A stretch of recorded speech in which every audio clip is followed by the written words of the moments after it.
Jamais. Où irons-nous? Où irons-nous? Qui nous acceptera dans nos maisons? Qui nous acceptera?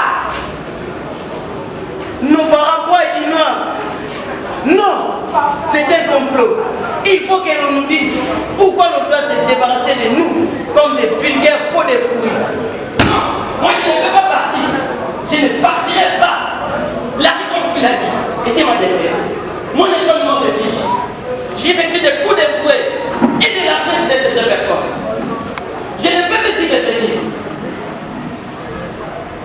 Je reste ici, son projet est facile. Il faudra qu'il nous explique en connaît son idée. Besoin d'explication dépendant de notre comportement physique. Attention, monsieur, non.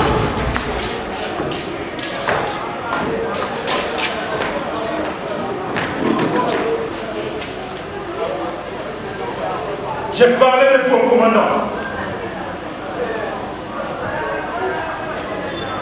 Vous lui avez parlé de quoi? Votre situation d'enfant soldat. Ici, vous êtes dans une grande insécurité. Vos droits ne sont pas pris en compte.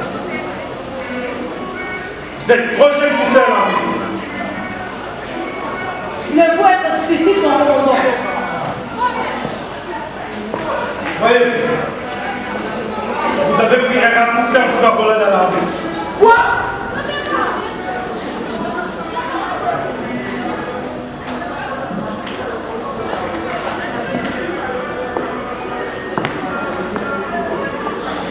Il n'est pas si que vous y ferez carrière.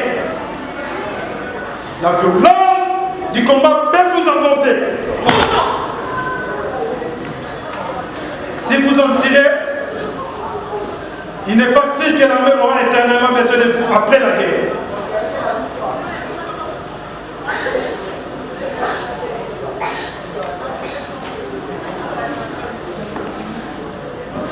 D'où la nécessité de réfléchir sur la possibilité de vous épanouir, de regarder votre avenir.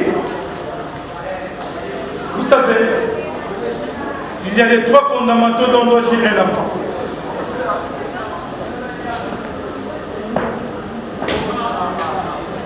La santé, l'éducation,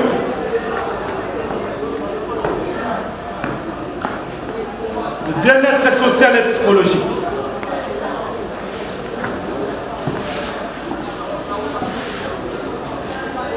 Il vous faut être un peu juste de votre jeunesse.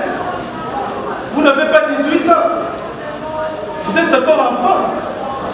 Il faut jouir de tous les droits possibles. Vous voulez donc dire que nous sommes sans droit? Sans droit. Oh. C'est trop dit. Mais il y a des choses que vous ignorez. Vous savez, il existe des lois qui interdisent les enfants de votre âge d'entrer dans l'armée.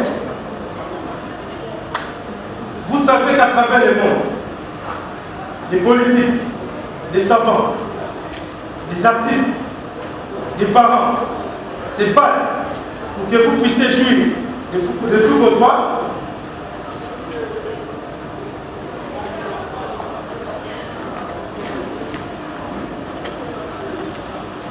Votre cas est un problème douloureux. Si vous faites la guerre, c'est parce que nous sommes dans une situation d'exception. Mais cela doit prendre fin.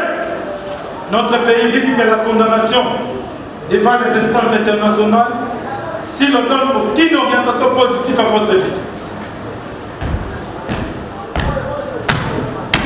Est-ce que nous sommes les seuls enfants qui font la guerre au monde? Non.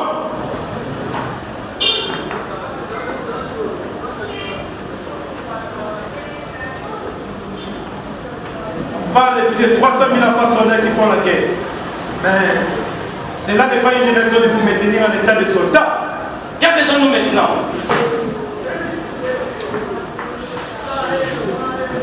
Il faut attendre. n'est pas facile de faire comprendre ces choses aux autorités. Je vais essayer d'éliminer.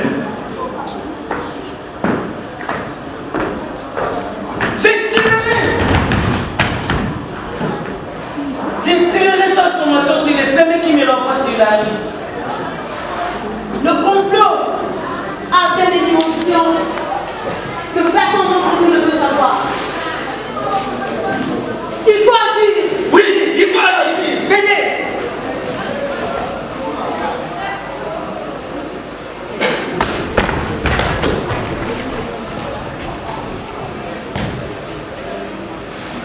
Mon commandant.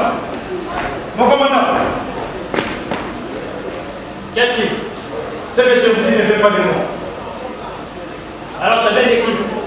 Mon commandant, il y a des textes légaux ratifiés par notre pays dans lesquels il est clairement dit que l'État doit protéger l'enfant contre tout mauvais traitement perpétré par ses parents ou toute autre personne à qui il est confié. Et l'État doit assurer une protection spéciale à l'enfant privé de son milieu familial. Il doit veiller à ce qu'il puisse bénéficier d'une protection familiale, des remplacements ou des placements dans un établissement approprié. Or, mon commandant, ces enfants sont classés parmi les enfants en situation difficile à cause de leur participation à la guerre. Mon commandant, vous pensez donc qu'il faut maintenir ces enfants à leur état d'enfant soldat? En plus, l'enfant a le droit d'être protégé contre tout travail mettant en danger sa santé, son éducation, son développement, sa vie tout court. Mon commandant, ces enfants filment des choses, ils boivent des alcools forts. Tout cela ne favorise pas leur épanouissement. Je sais que c'est toi qui leur montre la tête en pleine période de guerre.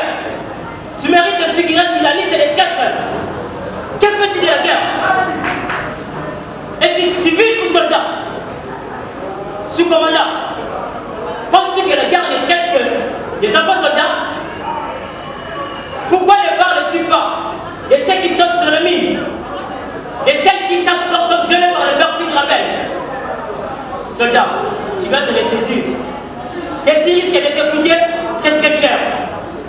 Mais mon commandant, c'est vous qui m'avez conseillé de défendre l'idée, mon commandant. Non, je ne vous ai jamais conseillé de réaliser un travail de simple à l'armée. Tenez-le pour dire, tout cas de récidive appelle des sanctions appropriées. À vos ordres. Repos.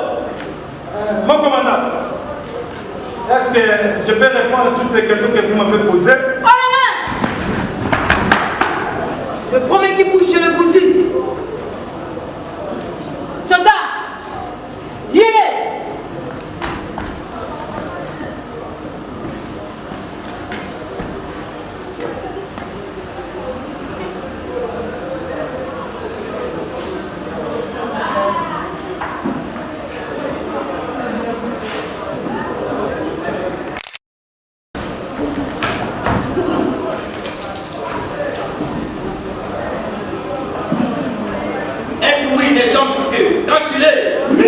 Mais devant le moment et la tempête de l'histoire, mille ou pas, Dit-on quand même.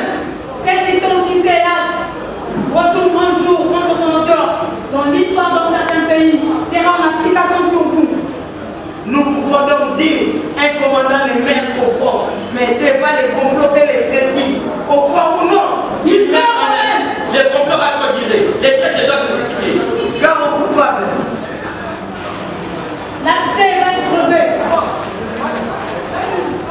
Vous allez répondre à quelques questions de fond, d'une manière précise et concise.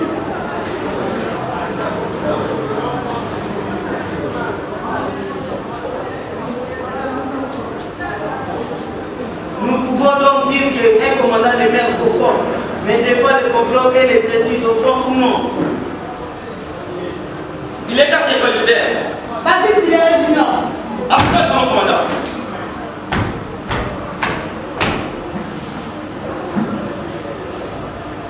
Il est temps que nous nous confirmions à la guerre ce ne sont pas les plus forts qui gagnent, mais souvent le perfide, le ruseux et le plus rapide qui gagnent la guerre. Monsieur le commandant, nous sommes en état de guerre. Généralement, les lois sont très dures, rigoureuses et expéditives. Nous allons appliquer les principes sur vous, comme vous le faites à des personnes que vous jugez. Vous nous excuserez, monsieur le commandant. Nous ne portons ni des marteaux, ni des têtes de réminiscence de la loi pour ce faire. Et d'ailleurs, le sous-commandant l'a bien dit, que nous sommes sans instruction. Nous ne pouvons faire que ce que nous avons vu.